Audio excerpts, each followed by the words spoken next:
Big boss house లో 4వ wicket పడింది. సామాన్యంగా హౌస్ లోకి ఎంట్రీ ఇచ్చి నెగిటివ్ ఇంపాక్ట్ తో హౌస్ నుంచి ఎలిమినేట్ అయ్యాడు హరీష్. మరి ఆదివారం నాటి ఎపిసోడ్ హరీష్ ని ఇంటికి పంపించిన తర్వాత ఈ వారం నామినేషన్ ప్రక్రియ శురువైంది. అయితే ఈ 5వ వారంలో నామినేషన్ చాలా రంజుగా సాగుతున్నాయి. అయితే ప్రతి హౌస్ లో ఉన్న వాళ్ళు ఒకరినొకరు నామినేట్ చేసుకుంటుండగా ఈ వారం చదరంగం కాదు రణరంగం అంటూ నామినేషన్ అన్ని మార్చేశాడు. ఈ వారంలో ఇంటి నుంచి బయటికి వెళ్ళడానికి నామినేట్ అయిన సభ్యులు అంటూ ఇంట్లో ఉన్న వాళ్ళ అందరి పేర్లు చెప్పాడు బిగ్ బాస్. ఇంటితో నామినేషన్ ప్రక్రియ ముగిసిందంటూ పెద్ద టెస్ట్ ఇచ్చాడు. హౌస్కి కెప్టెన్ అయినటువంటి రాము రాథోడ్ తప్ప హౌస్లో ఉన్న వాళ్ళందరినీ బిగ్ బాస్ హౌస్ నేరుగా నామినేట్ చేశారు. దెబ్బకు ఇంట్లో వాళ్ళంతా శాఖతో నోరు ఎల్లబొట్టుకున్నారు. ఇది చదరంగం కాదు రణరంగం అంటూనే ఇలాగే ఉంటుంది. హౌస్లో వాళ్ళంతా అల్లాడిపోయారు.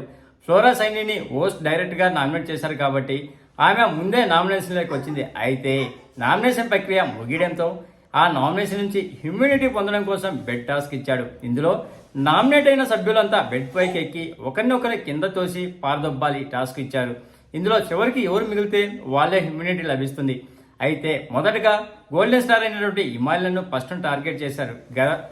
గత వారాంతాన్ని నమ్మించి మోసం చేసినటువంటి రితును బెడ్ పై నుంచి తోసి పడేశాడు పవన్ కళ్యాణ్. ఆ తర్వాత సంజనాన్ని కూడా ఈడ్చి పడేశారు. ఇంకా దివ్యానికితను టార్గెట్ చేయడంతో ఆమె తిరగబడింది. ఏం పాయింట్ ఉందని నన్ను తీసేస్తున్నారు, ఒక్కడికి ధైర్యం లేదు, మీ ఫ్రెండ్షిప్లు పోతాయి, మీ బాండింగ్లు పోతాయి అని నోటికి పని చెప్పింది దివ్య. దాంతో దమ్ము శ్రీజ ధైర్యం దమ్ము అని మాట్లాడకు, భరణి గారు కూడా ఇక్కడ లేదు అంటే ఫ్రెండ్షిప్ అంటూ పాయింట్లు లాగింది. దాంతో నిన్ను అన్నానా నేను అంటూ కౌంటర్ ఇచ్చింది దివ్య. ఇంకా ఇద్దరికి గట్టిగానే గొడవ జరిగింది. ఆ తర్వాత డమాల్ పవన్ భరణి ఇద్దరు పొట్టి పడగా డమాల్ భరణి ఇద్దరు కింద పడిపోయారు. అయితే ఫ్లోరా సైని డమాల్ పవన్ ని తప్పించింది. కానీ వీడియోలో మాత్రం భరణి ముందు పడినట్లుగా కనిపిస్తుంది. మొత్తంగా ఈ నామినేషన్లో ఇమ్యూనిటీ ప్రక్రియ అంత ఇంట్రెస్ట్గా అనిపిస్తుంది. అలాగే రెండో నామినేషన్ చేస్తే బిగ్ బాస్ గత వారం కెప్టెన్సీ టాస్క్లో కళ్యాణ్ని రితు చౌదరి అన్యాయంగా చేసిన సంగతి మనందరికీ తెలిసింది. డిమాండ్ పవన్తో చేతులు కలిపి తొలి రౌండ్లోనే కళ్యాణ్ను బయటికి పంపించేసింది కదా. ఈ విషయంపై కళ్యాణ్ కూడా గట్టిగానే ఫైర్ అయ్యాడు. అటు డిమాండ్ పవన్ ఇటు రితుపై ఇద్దరు కూడా కళ్యాణ్ చాలానే కామెంట్ చేశాడు. నువ్వు నన్ను మోసం చేశావు, బెస్ట్ ఫ్రెండ్ అన్నావు కదా అని, ఎలా నన్ను ఫస్ట్లోనే తీసేసావని చెప్పమంటూ చెలరేగిపోయాడు. ఇదంతా చూసి పవన్ కళ్యాణ్ ఫ్యాన్స్ తెగ ఆనందపడిపోయారు. ఈ దెబ్బతో పవన్ కళ్యాణ్ గ్రాఫ్ బాగా పెరిగింది. అయితే 2 రోజులు పూర్తి కాకముందే మళ్ళీ రితు వెనకాల పడ్డాడు ఈ కళ్యాణ్.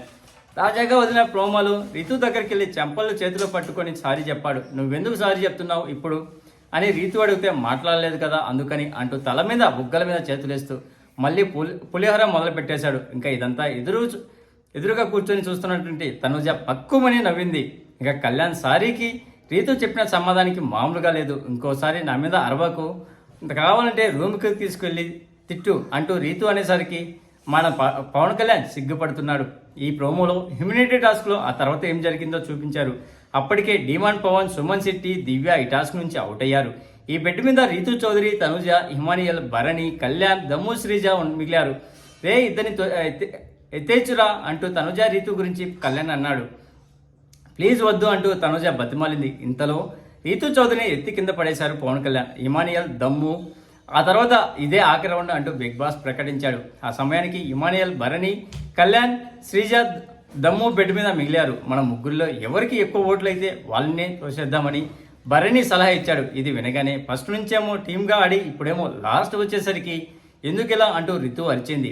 ఎవరైతే మిగిలిపోతారో వాళ్ళని కదా మనం వదిలేయాలి అంటూ శ్రీజ చెప్పింది. నేను అయితే నీ పేరు అనుకున్నా శ్రీజ అంటూ ఇమానియల్ చెప్పాడు. నేను ఒప్పుకోను అని శ్రీజ అంటుంటే భరణి వెంటనే కిందకి తోసేశాడు. దీంతో శ్రీజ అవుట్ అయిపోయింది. అలా అయితే నలుగురు కలిపి తనుజ పేరు చెప్పాం కదా, ఎందుకు తోయలేకపోయావు అన్న, సారీ బాండ్స్ కదా, ఇప్పటికే ఇంట్లో వాళ్ళందరూ చెప్తున్నారు ఎలా రేలంగి మామయ్యలా నటిస్తున్నావు అని చెప్పి అంటూ శ్రీజ బాగా ఎమోషనల్ అయింది. ఓవరాల్గా ఈ వారం నామినేషన్లో మిగిలింది మాత్రం ఓన్లీ హిమానియల్ అలాగే రాము రాథోడ్, మిగతా వాళ్ళంతా నామినేషన్ అయ్యారు.